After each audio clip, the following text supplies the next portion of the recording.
tal? Gracias, buenos días.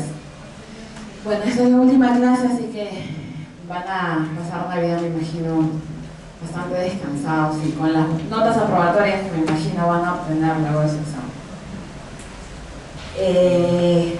Bueno, hoy día tocan 3 temas: lo que es potestad sancionadora, RNP y SEACE, ¿no? Que son, digamos,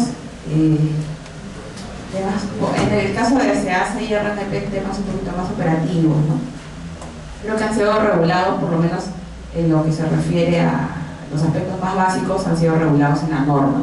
Bueno, ellos también han tenido un desarrollo, tanto de RNP como SEACE, han tenido un desarrollo a través de directivas, ¿no? A través de normas que ha emitido el OCE. Con relación a la potestad sancionadora en la contratación pública, tengo entendido que acá hay personas que trabajan en el órgano de control, interno, en el órgano de control institucional. ¿Quiénes son esas personas? ¿Pueden levantar la mano? 1, 2, 3, 4. No, nadie los va a...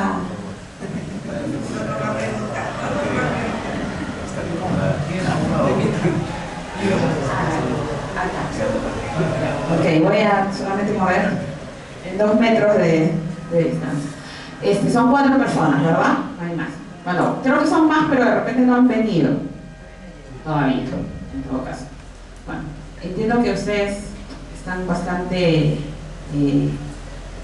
habituados de repente o en el ejercicio de sus funciones han visto de manera más cercana justamente el procedimiento administrativo sancionador, o por lo menos han visto aquellas circunstancias que han generado de repente posteriormente el inicio de este procedimiento administrativo sancionador. Entrando ya al detalle de esta potestad, como le llamamos,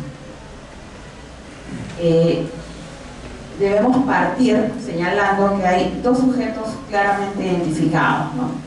Hay una sola competencia para declarar y determinar y sancionar a un participante, proveedor, contratista, que es la del Tribunal de Contrataciones del Estado. No hay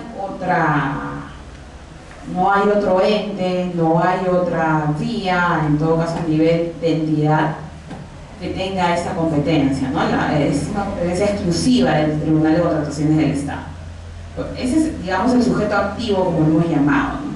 Que es finalmente quien va a ejercer esa potestad y aplicar la sanción respectiva. Y por otro lado tenemos al sujeto pasivo, o sea, quienes pueden ser sujetos de sanción. La norma, digamos, establece 3 tipos de sujetos, que son los proveedores, participantes, postores y o contratistas, los expertos independientes que asesoran al comité especial, que forman parte de los comités especiales, y los árbitros. Esos son los 3 sujetos pasivos. La entidad, ¿qué papel juega acá? Tiene la calidad de parte, tiene ¿qué rol tiene en esta definición de sujetos? ¿Tiene algún rol la entidad? ¿Es un sujeto más? Me refiero ya cuando se inicia el procedimiento administrativo sancionador ante el tribunal, ¿no? ¿Tiene algún rol o alguna calidad de sujeto? En el caso de la entidad, y ya lo vamos a ver más adelante, la entidad va a informar los hechos al tribunal, ¿no? Al Tribunal de Contrataciones del Estado, pero no va a ser parte del procedimiento administrativo sancionador. Solamente la parte, digamos, sujeto de sanción van a ser los proveedores, el listado que ustedes ven allí, y por otro lado, quien va a imponer la sanción, que es el tribunal. La entidad no es parte, es así que no puede sí presentar la información que amerite una sanción, pero no tener los derechos o atribuciones que tiene una parte durante el procedimiento administrativo sancionador. Fases del procedimiento sancionador.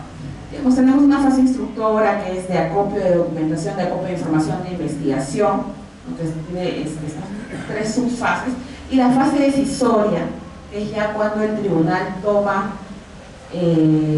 a raíz de los elementos probatorios que se hayan acreditado, que él haya impulsado además el acopio de estos documentos probatorios, a raíz de ellos se toma una decisión.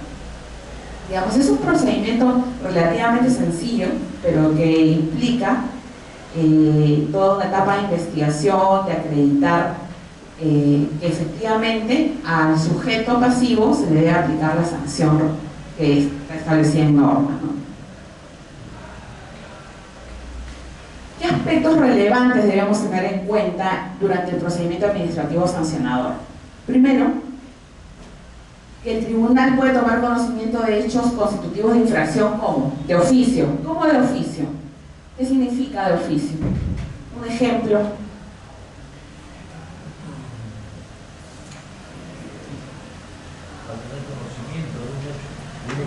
Por ejemplo, ¿cómo podría tomar conocimiento de una infracción? Una denuncia periodística. Ya, pero vemos de oficio, hay por petición motivada de entidades y denuncia. Han diferenciado 3 supuestos. ¿Cuál podría ser un ejemplo de oficio? Que de repente en el ejercicio de sus funciones, ¿no?, haya del tribunal, en el ejercicio de sus funciones haya sido informado de hechos que ameritan una sanción. Por ejemplo, cuando resuelve un recurso de apelación, por ejemplo, ¿no? Yo he visto un caso donde en efecto se interpuso un recurso de apelación porque había operado la pérdida automática de la UNAPRO y debido a una no suscripción injustificada del contrato. Entonces, ¿qué es lo que había pasado? La entidad había actuado de acuerdo con el procedimiento para suscribir contrato, que es lo primero que te exige la norma si es que quieres, si es que se va a sancionar al impostor. Y el tribunal señaló, concluyó que en efecto la entidad se había seguido el procedimiento de suscripción de contrato, pero que el proveedor en efecto había incumplido con presentar la documentación dentro del plazo. Entonces, en razón de ello, en la parte resolutiva del tribunal señala justamente abrir procedimiento administrativo sancionador por la no suscripción injustificada del contrato. Ese es un claro ejemplo de toma de oficio o toma de conocimiento de oficio de un hecho tipificado como infracción, ¿no? Por petición motivada de entidades, justo les comentaba que las entidades están obligadas a informar, ¿verdad? A informar al tribunal de que hay un hecho, una situación que es una infracción que encaja en uno de los supuestos de infracción y que por lo tanto amerita una sanción. Ahí en ese caso interviene la Procuraduría. ¿La Procuraduría de quién? De la entidad. Hay, como en mi caso, en la entidad donde yo trabajo, justamente esa atribución de informar, mejor dicho, de tener contacto con el tribunal, le compete a la Procuraduría de la entidad. Digo tener contacto porque en realidad los informes, tanto el técnico como el informe legal que se elabora, son preparados por tanto por el área el OE, en el caso del informe técnico, y el área legal, no Procuraduría, o sea, asesoría jurídica, elabora el informe legal. Y en realidad Procuraduría finalmente lo único que hace es trasladar la documentación, y por eso digo, toma contacto, ¿no? Porque en realidad no entra a realizar otra labor distinta a esa, ¿no? De repente en otras entidades, y eso depende de su organización interna, donde Procuraduría pues tiene un rol más activo, ¿no? De repente ellos hacen el informe legal, ¿no? Y no es una regla que Procuraduría sea la competente para tramitar esta documentación frente al tribunal, ¿no? Depende, recalco, de las normas de organización internas de cada entidad, ¿no? Como esté establecido. Por petición motivada de entidades, decía. Y decía también que las entidades están obligadas a informar al tribunal. ¿Qué es lo que dice la norma respecto a esta obligación de informar al tribunal? Dice, obligación de las entidades de informar sobre supuestas infracciones. Inmediatamente advertida la existencia de indicios de la comisión de una infracción, las entidades están obligadas a poner en conocimiento del tribunal tales hechos, adjuntando los antecedentes y un informe técnico legal y demás. Dice, inmediatamente advertía la existencia de indicios de la comisión de una infracción. Ese es el artículo 241 del reglamento. Inmediatamente. ¿Qué es inmediatamente?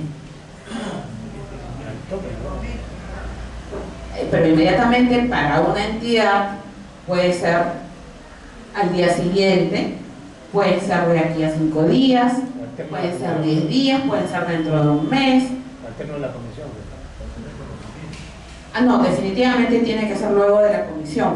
Para, si es que la advierte este hecho infractor, tiene que ser con posterioridad. Pero que es inmediatamente. ¿Y a qué voy con ese tema?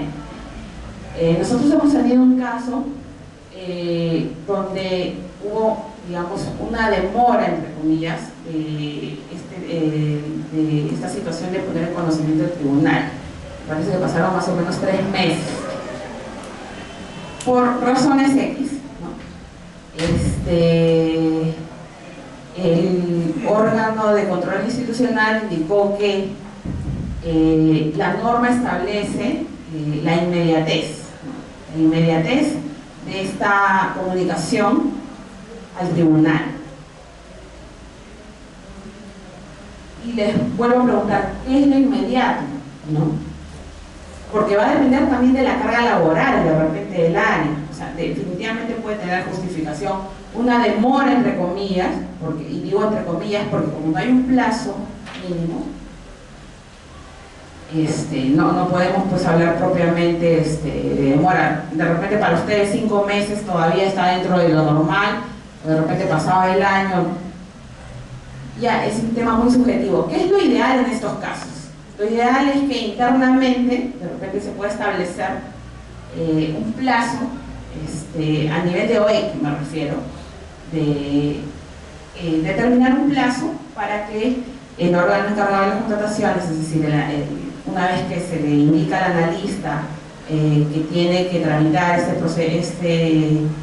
información ante el tribunal, que tenga un determinado plazo, porque la norma no lo pone. Sí se puede, entiendo yo, que sí se puede hacer determinar un plazo con la finalidad de prever situaciones que puedan ser advertidas por el OSI y de repente se puedan ver envueltos en una situación mucho más grave. Finalmente, denuncias de terceros, ¿verdad? Denuncias que provienen se supone de terceros que no han participado, que no han sido postores, ¿no? En el proceso, se supone. Pero es muy usual que sí se identifiquen como postor o que de repente el representante legal o cualquier otra persona natural vinculada a la empresa presente estas denuncias, ¿no? Pero igual está proscrito que este denunciante no pueda haber sido postor porque se supone que si lo que está cuestionando está relacionado con el proceso de selección en sí, lo que debía haber hecho de repente es apelar, dependiendo también del objeto que está cuestionando. Ahora, justo les comentaba esto, ¿no? Las entidades están obligadas a informar al tribunal sobre hechos posibles de sanción de inhabilitación y sanciones económicas, que son los supuestos que vamos a ver más adelante. Y el último punto también ya lo hemos visto.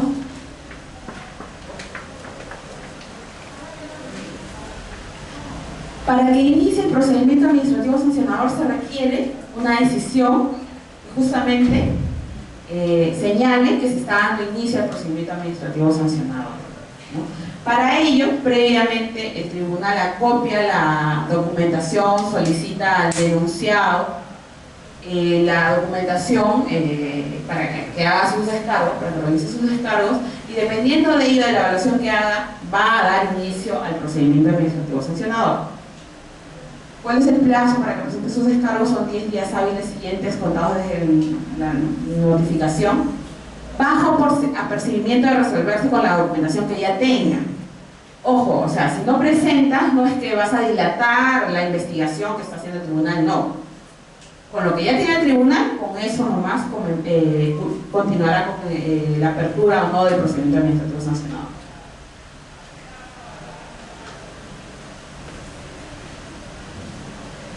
La exigencia de actuación probatoria de oficio para evaluar responsabilidad. Es un deber de las entidades impulsar el procedimiento, buscar la verdad material. Para eso es lo que tienen que hacer determinadas acciones. Entre ellas, requerir los descargos y hacer cualquier otra actividad que justamente la infracción que le están informando requiera para ver si es que va a abrir o no este procedimiento.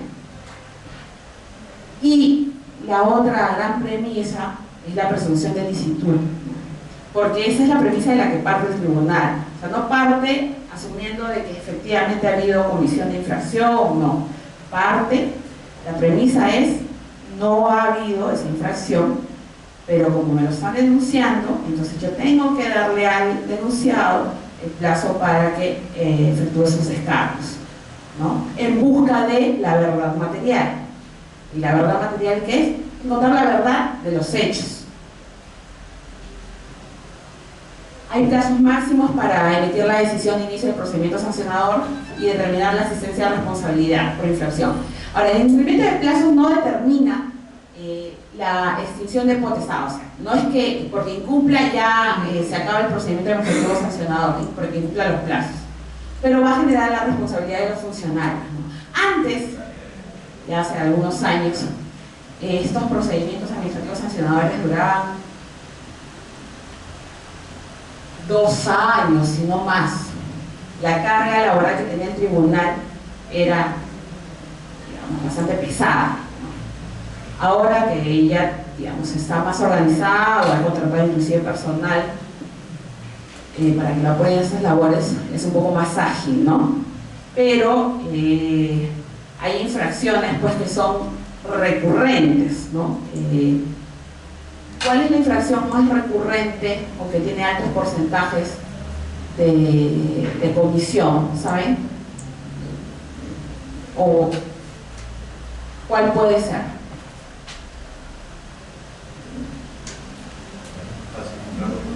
Incumplimiento de la regla del contrato.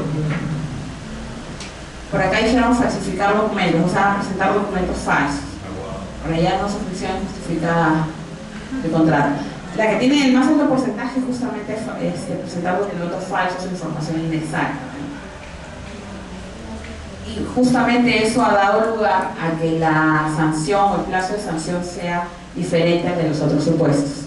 Eso lo vamos a ver en un rato.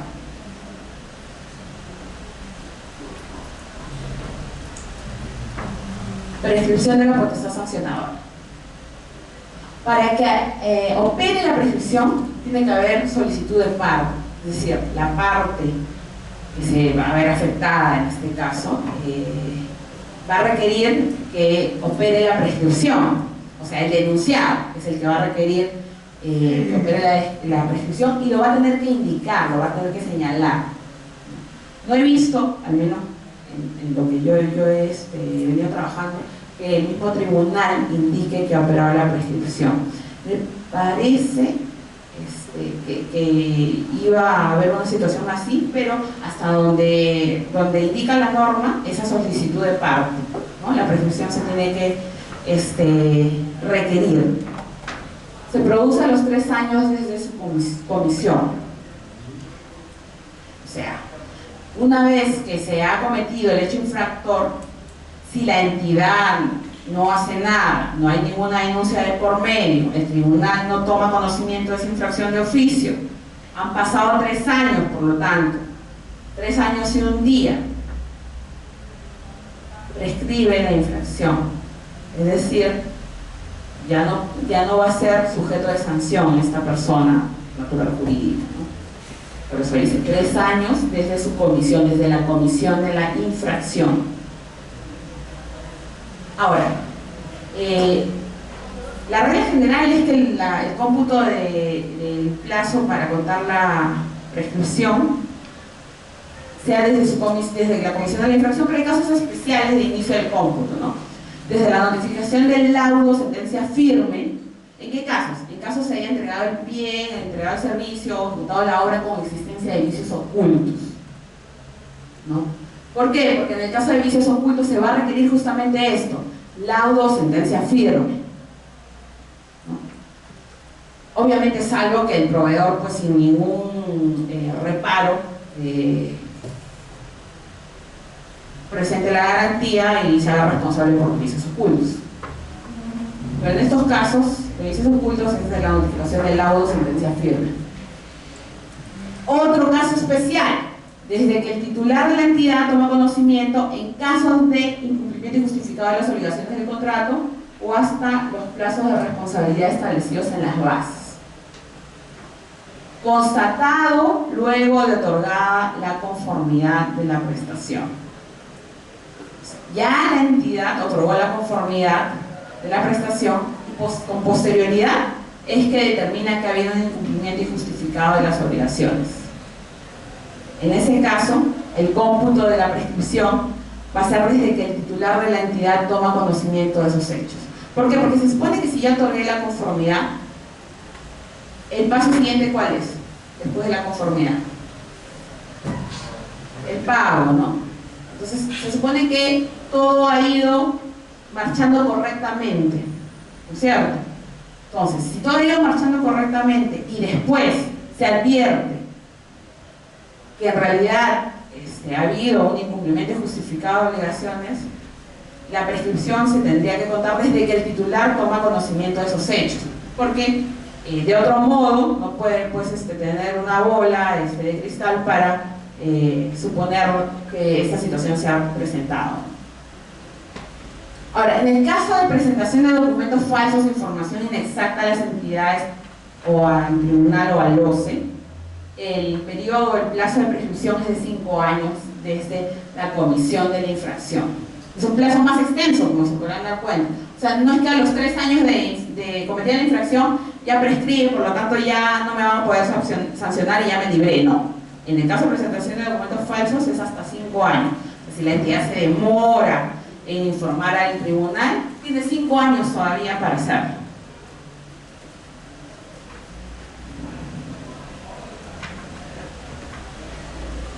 ¿Cuándo se suspende la prescripción? ¿Y por qué hablamos de la suspensión de la prescripción?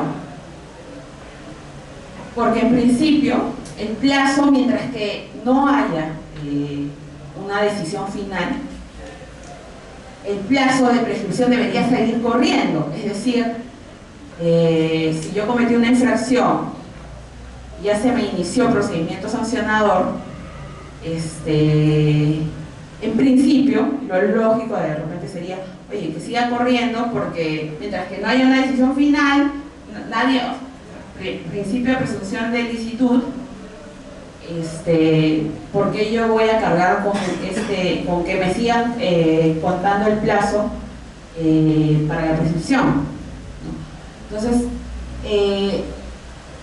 la idea justamente de esta suspensión de la prescripción es que si ya te inició el procedimiento administrativo sancionador, es porque ha habido indicios que han ameritado este inicio del procedimiento. Entonces, durante el plazo de 3 meses, que es lo que debe durar el procedimiento, se va a suspender la prescripción, se va a suspender, es decir, va a haber una pausa en el correr del tiempo, digamos. Ese periodo de 3 meses no se va a computar dentro de los 3 años en el que operaría la prescripción, ¿no? Salvo que, si no se pronuncia en esos 3 meses, ahí sí se va a levantar la suspensión.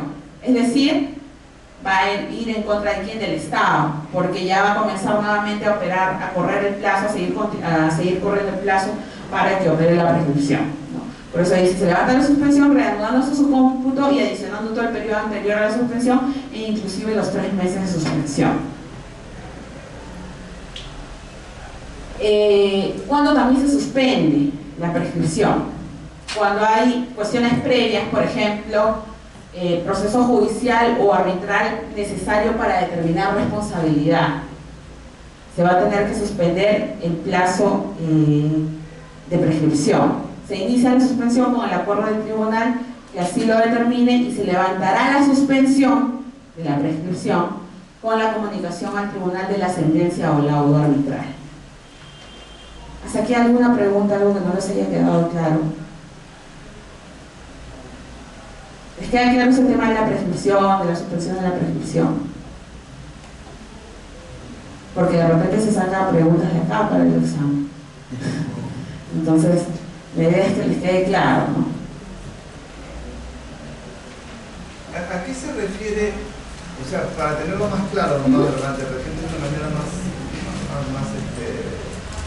sencilla, cuando dice si se suspende por 3 meses en caso de que el tribunal, es decir, la falta ya se cometió, ya está la denuncia, ya está corriendo el plazo en el que se supone se va a prescribir, es decir, que el doctor ya no va a pedir que no haya sanción, porque no se han pronunciado en 3 años. Entiendo que es así la prescripción, ¿o me equivoco? La prescripción se suspende 3 meses cuando no se pronuncia en el plazo. De repente esa partecita se me ha quedado un poco entreverada. El procedimiento sancionador más o menos debe demorar, digamos, todo el procedimiento en sí, desde que se inicia hasta que se toma la decisión final, 3 meses aproximadamente, ¿no? En ese periodo se va a suspender la prescripción. ¿Qué significa esto? Que esos 3 meses no van a entrar para el cómputo de la prescripción. ¿Por qué? Porque se ha iniciado ya procedimiento administrativo sancionador. ¿Eso a quién perjudica? ¿A quién le afecta? Al denunciado. Porque si ese plazo de 3 meses siguiera corriendo y llegara justo a un día antes de que terminen los 3 meses y justo ese día antes ya se cumplen los 3 años, ¿qué significa? Que ya no podría ser sancionado, ¿verdad? Ya no podría ser sancionado porque ya habrían llegado a los 3 años. Entonces, justamente para evitar esa situación y considerando que el tribunal ya inició procedimiento administrativo sancionador, es decir, ya pidió los descargos, ya los evaluó y ya determinó abrir procedimiento administrativo sancionador, es que se ha establecido que ese periodo que demore este procedimiento esté en suspenso, no se cuente, por lo tanto, no se contabilice ese periodo para los 3 años, que son los 3 años para que prescriba esa infracción, esa sanción. Ya para tenerlo mejor, ya la tengo mejor. O sea, en esos 3 meses el tribunal va a decir que se va a iniciar el procedimiento sancionador durante esos 3 primeros meses, y luego hay hasta 3 años para que se dé la sentencia o la sanción. No. El tribunal hace una investigación preliminar antes de iniciar procedimiento administrativo sancionador. Le va a requerir los descargos al proveedor, va a evaluar si es que, por ejemplo, la información que me ha dado la entidad es suficiente para abrir el procedimiento administrativo sancionador, o la denuncia que me ha llegado a mi poder es suficiente para abrir el procedimiento administrativo sancionador. Si yo considero que no tiene sustento, que no tiene asidero, no abro el procedimiento administrativo sancionador. Si considero que sí tiene sustento debido, abro procedimiento administrativo sancionador, y una vez que tomo la decisión de aperturar ese procedimiento, aproximadamente el plazo que se ha establecido que dure ese procedimiento es de 3 meses, desde que ya inicia el procedimiento, desde que nace. Señorita, pero si dice que ya se inicia, pues ¿para qué se va a contabilizar la prescripción? No, es que si ya inició, justamente lo que se está indicando es que se suspende la prescripción, se suspende el plazo para que continúe corriendo el plazo de prescripción. Como les decía, vuelvo a repetir. La prescripción se genera a los 3 años de cometida la infracción, es la regla, ¿no? Después hay otros supuestos específicos. Desde de cometida la infracción, 3 años, pasan los 3 años, nadie me denunció, nadie informó al tribunal, no me van a poder sancionar, por lo tanto, porque ya ha prescrito esa infracción. Entonces, pero, ¿qué sucede? Cuando ya me abren el procedimiento administrativo sancionador, ojo, desde que cometí la infracción hasta que me abre el procedimiento administrativo sancionador, puede haber pasado un lapso de tiempo. Corto o largo no lo sabemos, pero definitivamente tiene que haber pasado un lapso de tiempo. Cometí la infracción, abre el procedimiento administrativo sancionador del tribunal y de aquí hasta que decida si me sanciona o no, hay dos plazos, ¿no es cierto? Del mismo procedimiento y el plazo que comenzó a correr desde que cometía la infracción. Imaginemos que desde que cometió la infracción hasta que se inició el procedimiento administrativo sancionador pasaron 2 años, imaginemos. 2 años. Desde que se abre el procedimiento administrativo sancionador han pasado 3 meses y 2 semanas. 2 años. 2 años y 3 meses. Y 2 semanas. Entonces, hasta ahí no hay ningún problema, ¿no? Pero ¿qué pasa si el tribunal se demora? Si se demora ¿cuánto? 1 año. Si se demora 1 año, prescribe. Y justamente lo que se quiere evitar es que una vez que yo inicié el procedimiento administrativo sancionador, ese lapso, ese periodo, se siga contando para que opere la prescripción. ¿Por qué? Porque eso generaría, ¿qué cosa? Que le esté beneficiando al supuesto denunciado, ¿no es cierto? Porque si sigo contando los días de esa demora o de todo el procedimiento sancionador, ya habría prescrito pues la sanción. O sea, la prescripción se considera cuando ya la sanción, no a la denuncia. La prescripción es de la situación en sí. La prescripción es de la infracción. He cometido la infracción, seguramente, pero no voy a poder ser sancionado. Eso es lo que sucede. Pasaron los 3 años desde que cometí la infracción, no desde que se abrió el procedimiento administrativo sancionador, desde que cometí la infracción, pasaron 3 años y por lo tanto yo ya no puedo ser sujeto de sanción. Ya no me pueden sancionar. Prescribe. O sea, soy feliz, soy libre, me libré, ¿no? Claro, ahora, aquí en este primer párrafo hay 2 situaciones. Oye, se suspende por 3 meses, pero ¿en qué supuestos? En caso el tribunal se pronuncie en ese plazo. O sea, 3 meses definitivamente lo suspendo. Suspendo el plazo, suspendo el plazo para que siga operando la prescripción. ¿Por qué? Porque en esos 3 meses se debe pronunciar el tribunal. Y se pronuncia, bacán, porque el tribunal se tiene que pronunciar en ese plazo. ¿Qué pasa si no se pronuncia en ese plazo? Y continúan 4 meses, 5 meses, 6 meses, 8 meses. ¿Qué es lo que dice luego el punto?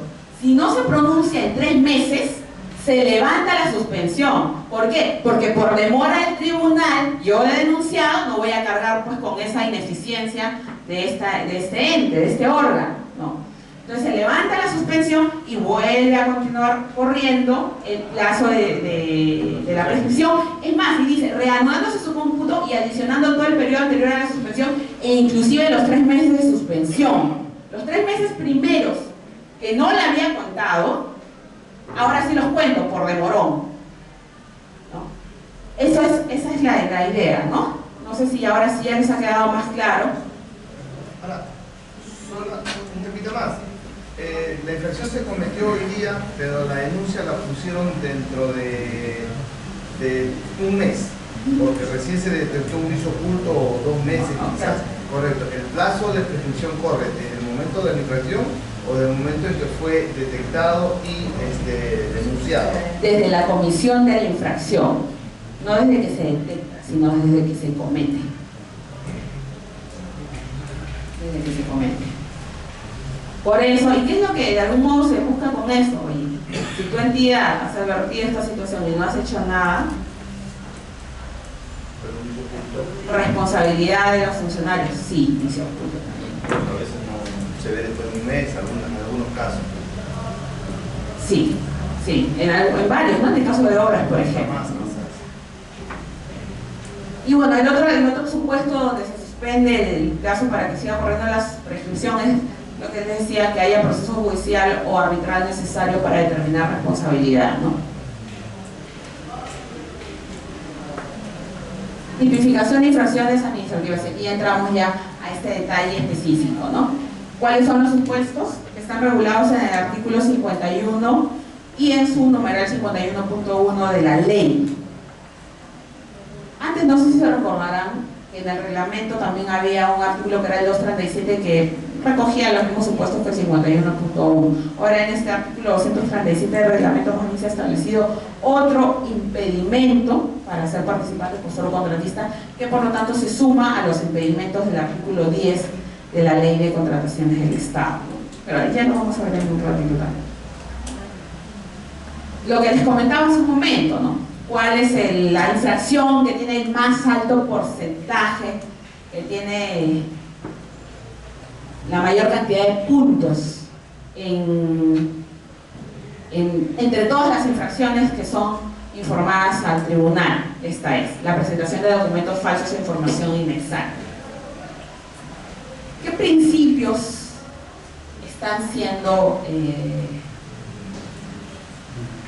vulnerados, afectados? Principio de presunción de veracidad.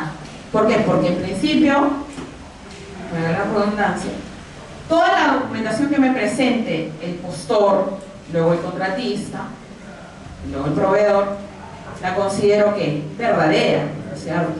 Verdadera, salvo que luego de haber hecho las indagaciones respectivas se determine que no lo es, y dependiendo de la etapa en la que se encuentre se tomarán las medidas respectivas, ¿no? Por ejemplo, si ya estamos en ejecución del contrato y se determina que para la ejecución se presentaron documentos falsos, ¿qué operaría ahí? La nulidad del contrato, porque eso sí está prescrito específicamente del artículo 56 de la ley, ¿no? Que es por presentación de documentación falsa. Pero bueno, yendo al tema de los principios que están siendo afectados, ¿no? por esta situación, de hecho, el principio de presunción de veracidad. Una vez que yo determino que se ha presentado documentación falsa, el principio de presunción de veracidad cae. Principio de moralidad, claro, porque en principio todas las partes que están involucradas en el procedimiento de contratación deben actuar como siendo intachables, ¿no es cierto? Siendo transparentes, probas, tanto entidad, obviamente funcionarios de la entidad, y proveedor, postores. ¿Qué ha dicho el Tribunal el Tribunal de Contrataciones del Estado? Porque ese es su nombre, es un órgano, sí, que es del Organismo Superior de Contrataciones del Estado, pero es un órgano independiente que es el competente, como lo dije al inicio, el competente o que tiene competencia exclusiva para sancionar. El Tribunal de Contrataciones del Estado ha dicho: existe falsedad en documentación presentada cuando no es emitida por el órgano correspondiente, no es emitida por el órgano correspondiente, o cuando siendo válidamente expedida por esta documentación haya sido adulterada en su contenido o que produzca un falseamiento de la realidad. ¿Qué significa que no haya sido emitida por el órgano que se indicaba en el documento que lo había emitido? Que ha creado el documento, ¿no es cierto?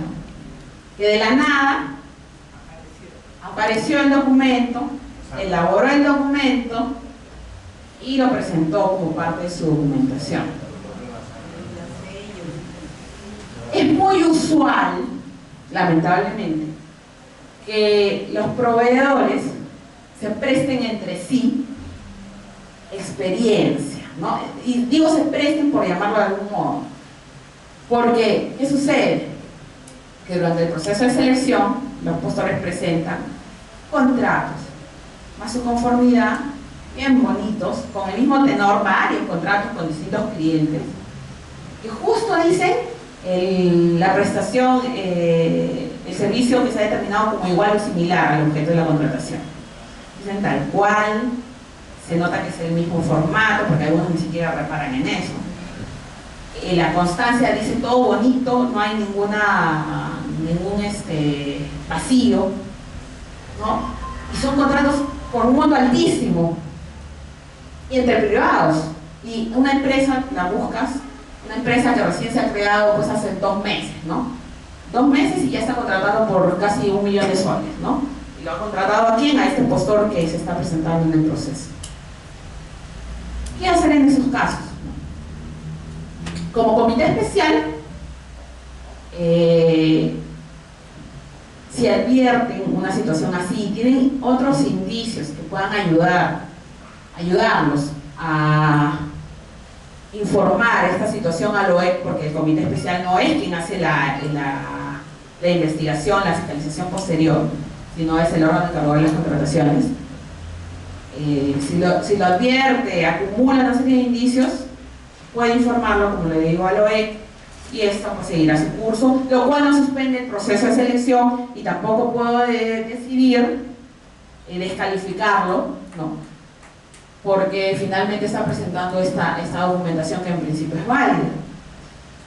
Pero es usual, digo, porque lamentablemente entre los privados tienden a veces a crear este tipo de documentos, pero también el comité a veces se siente un poco corto en el sentido de, pero si no tengo más elementos, a veces hay más elementos, pero otras veces no, y en esas otras veces solamente te queda la duda, ¿no? Y ahí, ¿bajo qué principio actuamos? Presunción de veracidad, presunción de licitud, ¿verdad? Dice, o cuando siendo válidamente expedida por esta, o sea, si lo expidió, esta documentación haya sido adulterada en su contenido. Constancias de cumplimiento de la prestación. ¿Qué debe indicar la constancia de cumplimiento de la prestación para ser válida? ¿Qué es lo que sí o sí tiene que decirme esta constancia de cumplimiento de la prestación para que yo la considere y le otorgue puntaje? ¿Se han visto en actos preparatorios? En fase de proceso de selección. ¿Qué es lo que tiene que decir esta constancia de cumplimiento de la prestación para que sea válida, para que yo como comité le asigne el puntaje respectivo?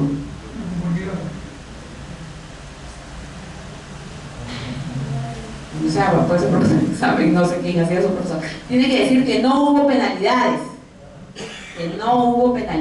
que no se le penalizó, ¿no? Si indica esto, y bueno, ahí tienen los otros elementos que la norma establece, ¿no? La indicación del objeto del contrato, del monto, y además que no incurrió en penalidades, yo la considero válida y le otorgo el puntaje.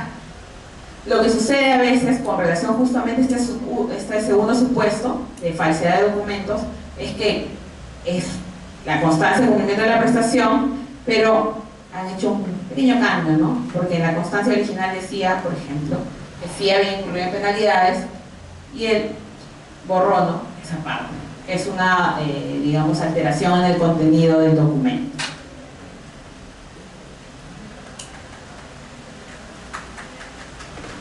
Presentación, bueno, acá continuamos, ¿no? Vimos documentación falsa, pero este supuesto no solo es documentación falsa, sino también información inexacta. Entonces, ¿qué ha dicho el Tribunal de Contrataciones del Estado con relación a este segundo supuesto? Dice, se configura con la presentación de manifestaciones en informaciones no concordantes con la realidad.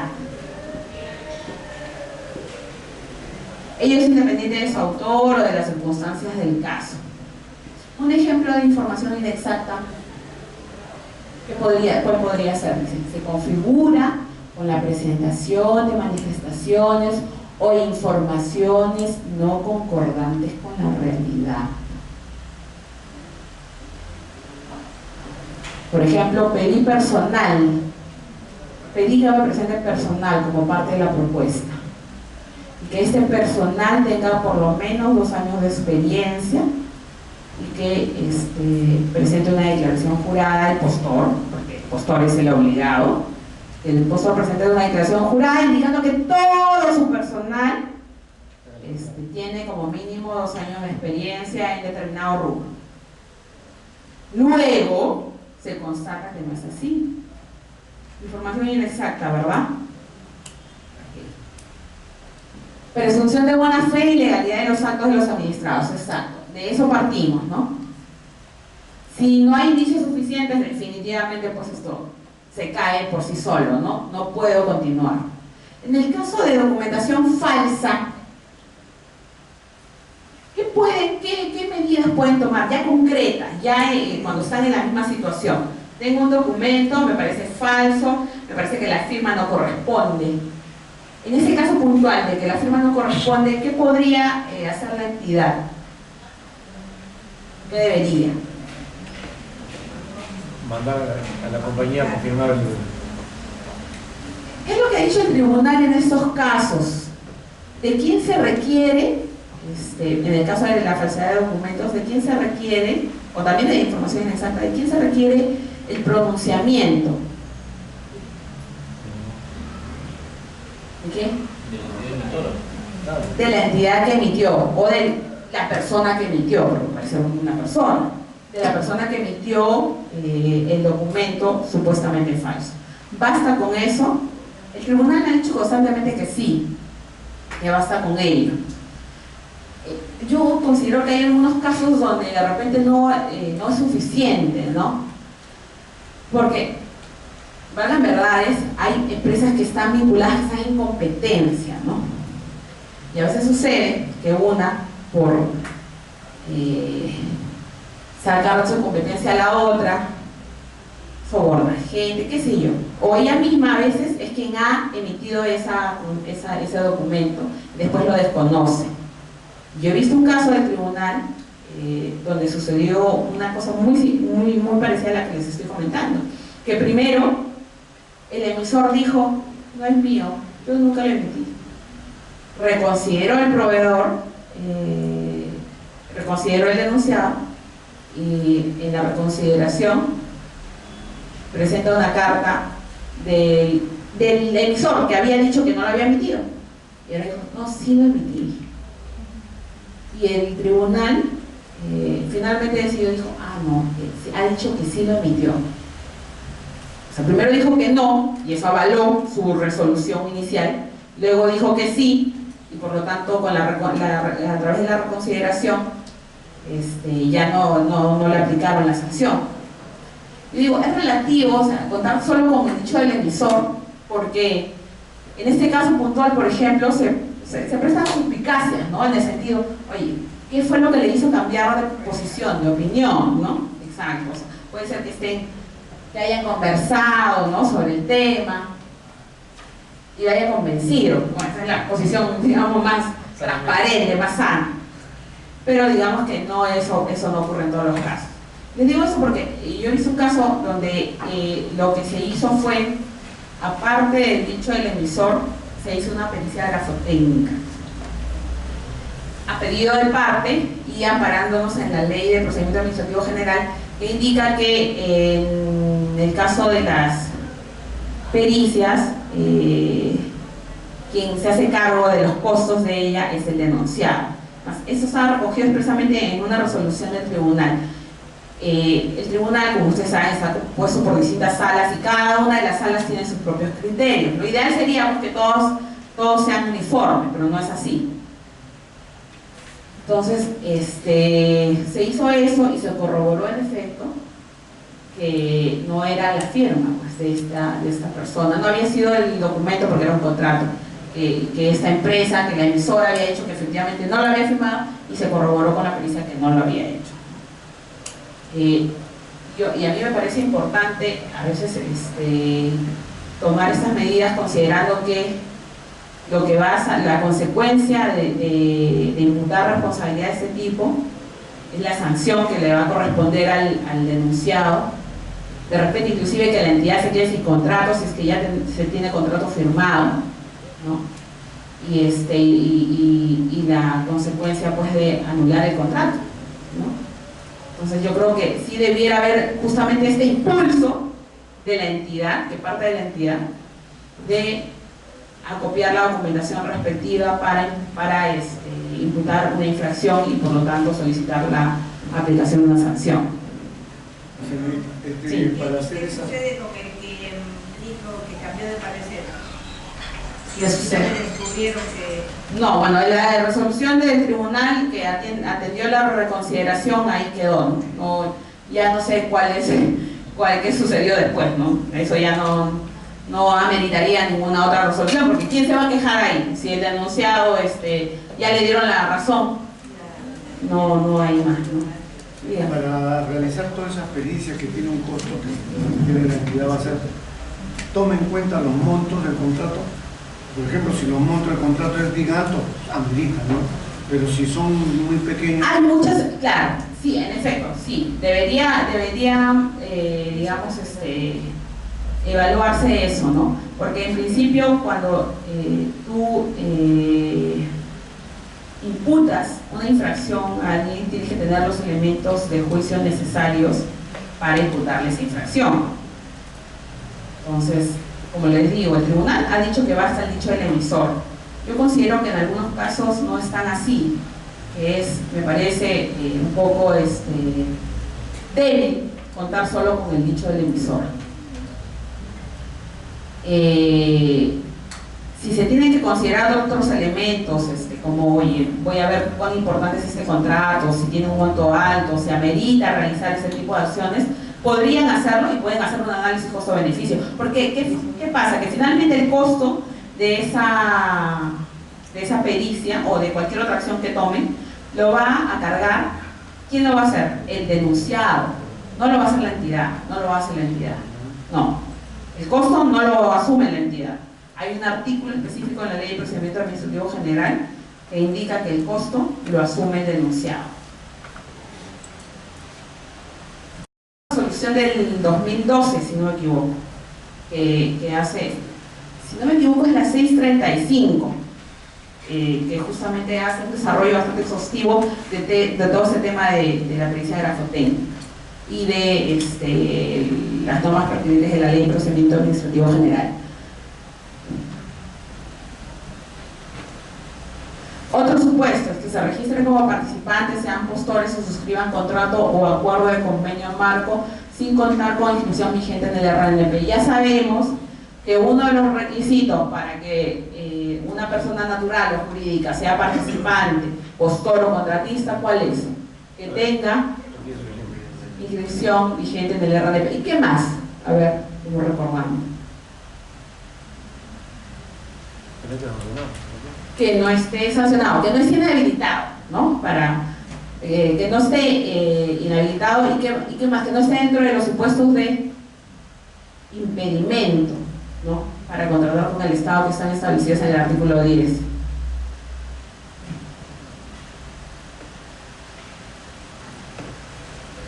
El siguiente supuesto: participación en prácticas restrictivas de la libre competencia. Este mercado, mejor dicho, este campo de las contrataciones públicas se ve muy vinculado con a veces repartición del mercado, ¿no? Un proveedor dice: yo voy a hacer este contrato, a mí me toca el siguiente proceso, o tú ves estas entidades, los contratos con otras entidades y yo con esas otras, ¿no? Y digo, es una situación que se sabe, que se escucha, pero que no se puede acreditar con la facilidad pues, con que se puede acreditar otro tipo de situaciones que les puedes ver, que les puedes escuchar, que les puedes grabar, ¿no? Este tipo de situaciones se manejan bajo mesa, digamos, entre los negociados entre empresas. No generalizo, me refiero a que hay situaciones que sí se dan, que se dan yo no diría no tan frecuentemente, yo diría con cierta frecuencia. Y uno lo ve. ¿Y cuándo lo ves? En la etapa de actos preparatorios. Aquellos que hacen estudios de mercado, no sé, que han hecho estudios de mercado, pueden ver justamente cuando solicitan cotizaciones, quiénes se presentan, cómo se presentan, los montos de las cotizaciones, los aspectos, los aspectos que tratan sus cotizaciones, y después un grupo empresarial que está compuesto, imaginemos, por 5 empresas.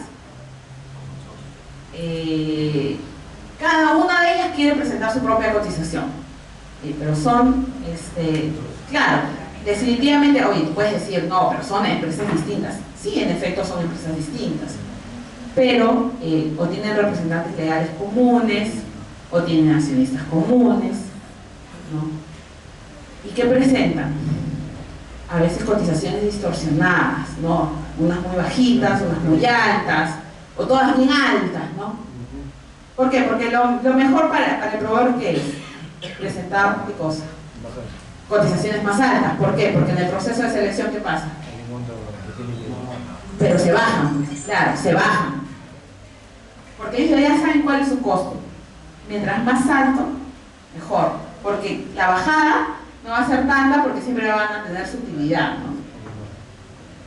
Nosotros en el trabajo siempre consideramos que, y es una cuestión personal, ¿no?, de cada uno, que las cotizaciones siempre vienen infladas, ¿no? Siempre hay un margen adicional, además de la utilidad que ya debería ganar el proveedor, que te presenta, ¿no?